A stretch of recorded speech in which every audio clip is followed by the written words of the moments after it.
ఈరోజు ఈ కష్టకాలంలో ఉన్నప్పుడు మనందరి మీద ఒక గురుతరమైన బాధ్యత ఉంది. మీరు ఆ పని చేయండి.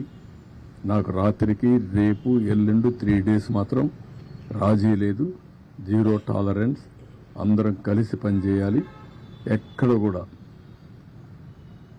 ఏమాత్రం కూడా అశ్రద్ధ వహించడం, నిర్లక్ష్యంగా ఉండడం, కష్టాల్లో ఉండే వాళ్ళతో మాట్లాడే విధానం కూడా చాలా ఇంపార్టెంట్.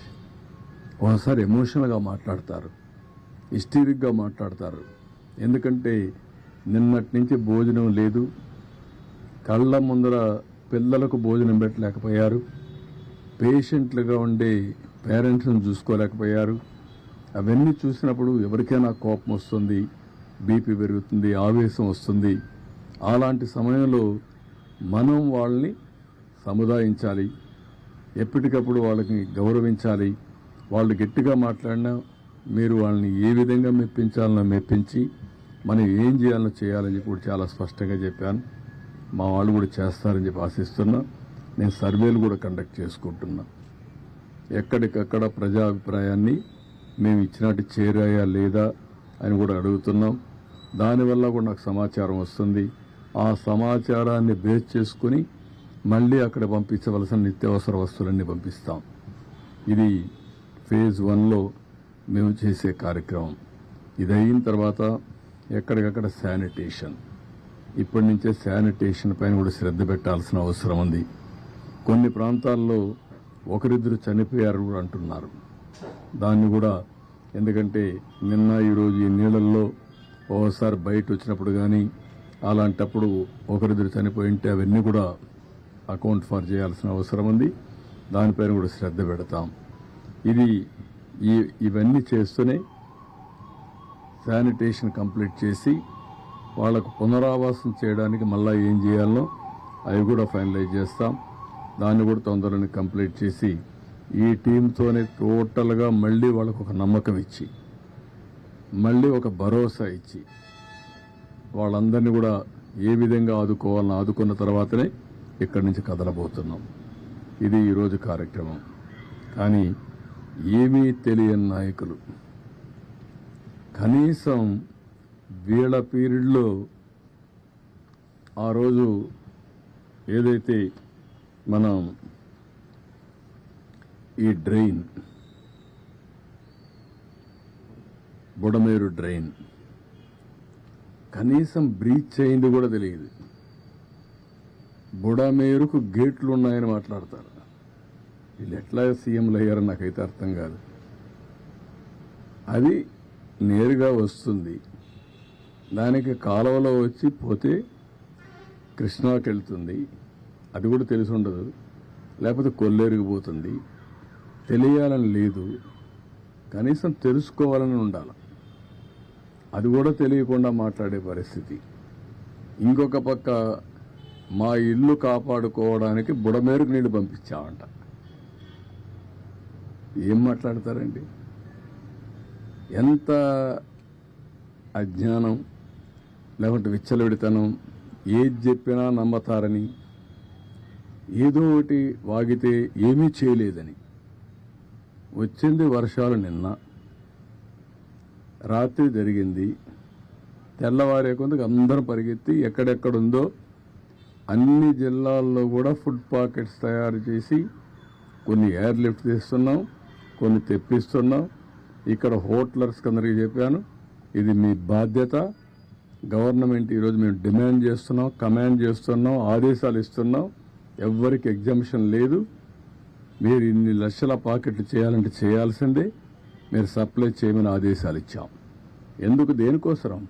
ఇది పబ్లిక్ ఇంట్రెస్ట్. ఇది మా ఇంట్రెస్ట్ కాదు. ఒక పబ్లిక్ ఇంట్రెస్ట్ అయినప్పుడు, ప్రజలు ఇబ్బందుల్లో ఉన్నప్పుడు ప్రభుత్వానికి ఒక విస్తృతమైన అధికారాలు ఉన్నాయి. ఎంతవరకు హ్యూమన్లీ పాసిబులో అన్నీ చేస్తున్నాం. బోర్డ్స్ తెప్పించాం, మనుషులు తెప్పించాం, ఫుడ్ అంతా సప్లై చేయించాం. సెక్రటరియేట్ మొత్తం ఈరోజు మీరు చూస్తే కలెక్టరేట్ని సెక్రటరియేట్గా చేసుకుని చీఫ్ సెక్రటరీ మొదలుకొని చీఫ్ మినిస్టర్ మొదలుకొని ఇక్కడే ఉన్నాం. దాన్ని కూడా వక్రీకరించి మాట్లాడే పరిస్థితికి వస్తున్నారు. వీళ్ళకు బాధ్యత లేదు, నాకు బాధ్యత ఉంది.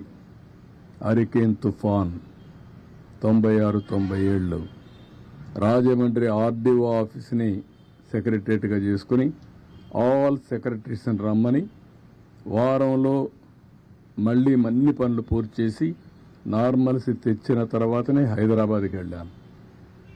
ఆ రోజు మొత్తం మీరు చూస్తే 21 సీట్లుంటే 99 ఎలక్షన్లో 20 సీట్లు మేము గెలిచాం. అదే విశాఖపట్నం ఉద్హూద్. నేరుగా నేను విశాఖపట్నం ఉద్హూద్ తుఫాను వచ్చినప్పుడు వచ్చి అక్కడే ఉండి అసాధ్యం అనుకున్న దాన్ని ఒక వారంలో సాధ్యం చేశాం. ఎవరు మెషర్ చేసినా ప్రీ హుదూద్ పోస్ట్ హుదూద్ అని విశాఖపట్నాన్ని అభివర్ణించే పరిస్థితికి వచ్చారు. అందుకే లాస్ట్ ఎలక్షన్లో 4 సీట్లు గెలిచాం. ఈసారి అతిపెద్ద మెజారిటీతో గెలిచాం. తిత్లీ అక్కడే ఉన్నాం. ఆ రోజు కూడా సెక్రటరియట్ పండగలున్నా కూడా కాదని అక్కడ ఉన్నాం. 5 ఏళ్ళు అంటే ప్రభుత్వం మంత్రి కానీ ముఖ్యమంత్రి కానీ ఎవరైనా సరే ఒక్కరోజు ఫీల్డ్కి వచ్చారా? ఒక్కరోజు వచ్చాడు ఫీల్డ్కి. అది కూడా రెడ్ కార్పెట్ వేసి పెద్ద ఎత్తున ఫీల్డ్ విజిట్ చేశాడు. మామూలు కార్పెట్ వేసుకొని ఫీల్డ్ విజిట్. ఇప్పుడు పాపం విధి లేని పరిస్థితిలో బురదలో దిగాడు. ఎందుకు దిగకపోతే గతి లేదు కాబట్టి. ఏంటి రాజకీయాలు, చెత్త రాజకీయాలు? ఏం మాట్లాడుతున్నారు మీరు? మీరు మాకు తుఫాన్ గురించి, సైక్లోన్ గురించి, డిజాస్టర్ గురించి మాట్లాడే పరిస్థితి మీకుందా? తెలుగుదేశం పార్టీ ఎప్పుడు కూడా ఒక బాధ్యత కలిగిన పార్టీ. ఎవరికి ఎక్కడ కష్టమున్నా సమర్థవంతంగా, అది కూడా ఒక శ్రద్ధతో పనిచేసే పార్టీ. పేదవాడికి ఎక్కడా ఇబ్బంది లేకుండా చేయడం కోసం అన్ని విధాల ప్రయత్నం చేసే పార్టీ. దాన్ని వెకిలి చేసి మాట్లాడడం, లేకపోతే వీళ్ళ యొక్క క్రిమినల్ నేచర్, ఆ క్రిమినల్ నేచర్తో ఏం చేస్తారో తెలియదు మనకు. వాళ్లే నేరాలు చేసి ఆ నేరాలు వేరే వాళ్ళపైన వేసి తద్వారా రాజకీయ లబ్ధి పొందాలని ప్రయత్నం చేస్తారు. చాలామందికి అనుమానం ఉంది రాష్ట్రంలో, ఏంటి ఇవన్నీ ఎట్ట జరుగుతున్నాయని. మామూలుగా నా గవర్నమెంట్లో, నేను ఎప్పుడు గవర్నమెంట్లో ఉన్నా, రౌడీజం కానీ, ఫ్యాక్షన్ పాలిటిక్స్ కానీ, వైలెన్స్ కానీ, లా అండ్ ఆర్డర్ వైలేషన్స్ కానీ ఎప్పుడు ఉండవు. అలాంటిది ఈ మధ్యకాలంలో అక్కడక్కడ తోక తిప్పే పరిస్థితికి వస్తున్నారు. తోక తిప్పే పరిస్థితికి వస్తున్నారు అంటే కొంతమంది రాజకీయ ముసుగులో పెత్తనం చేయొచ్చు, తప్పించుకోవచ్చు అనుకుంటున్నారు. కానీ రాజకీయ ముసుగులో మీరు తప్పించుకోలేరు. ఇష్ట ప్రకారం చేస్తే ఎవరిని వదిలిపెట్టాం. మొన్నే గుడ్లవల్లేరులో మీరు చూశారు. ఏం మాట్లాడారండి మీరు? మాకు సిన్సియారిటీ ఉంది. అందుకే నేను ఫారెన్సిక్ ఎక్స్పర్ట్స్ అందరినీ తీసుకొచ్చి నేషనల్ లెవెల్లో ఉండే మేధావులతో అందరితో పెట్టి, ఎక్స్పర్ట్స్తో పెట్టి కేసు ఎస్టాబ్లిష్ చేస్తాం. తప్పు చేశారని తెలిస్తే ఎంత పెద్దవాడున్నా వాడిని వదిలిపెట్టాం. దాన్ని ఎస్టాబ్లిష్ చేయడానికి చేస్తే దానిపైన కూడా ఇష్ట ప్రకారం మాట్లాడే పరిస్థితికి వచ్చారు. ఇవన్నీ తప్పుడు ఆరోపణలు కట్టిపెట్టండి, వాస్తవాలు మాట్లాడండి. ఏమీ తెలియకుండా బుడమేరు గేట్లు ఎత్తలేదు, ఎత్తారు అని మాట్లాడడం, లేకపోతే ముఖ్యమంత్రి గారి ఇంటికి ముంపుకు గురి కాకుండా, ఏంటంటే గురి అయితే నీళ్లు వచ్చాయి, వస్తాయి, ఏమైపోతుందండి? అందరి ఇళ్ళకు వచ్చాయి. మొత్తం విశాఖపట్నం సగం మునిగింది, నీళ్లు వచ్చాయి. నీళ్లు వచ్చినప్పుడు ఏమవుతుంది? అదే మరిగా అమరావతి, ఏదో నీళ్లు వచ్చేసే అమరావతి మునిగిపోయింది, అమరావతి, దాని మీద ప్రాపగండా.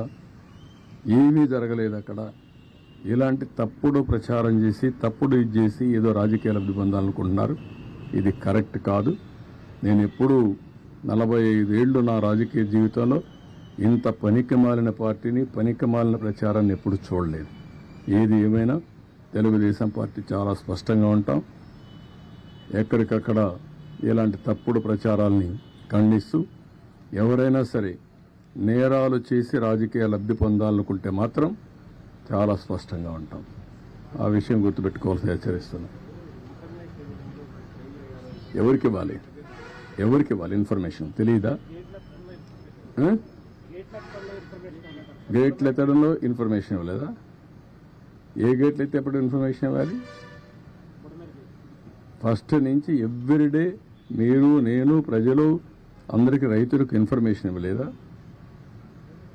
ఆల్ ప్రాజెక్ట్స్ని జాగ్రత్తగా మేనేజ్ చేస్తూ ఏ ప్రాజెక్టులో ఎంత వాటర్ ఉందని చెప్పలేదా? పైన ఎంతెంత వాటర్ వస్తుందని ఎప్పటికప్పుడు చెప్పలేదా?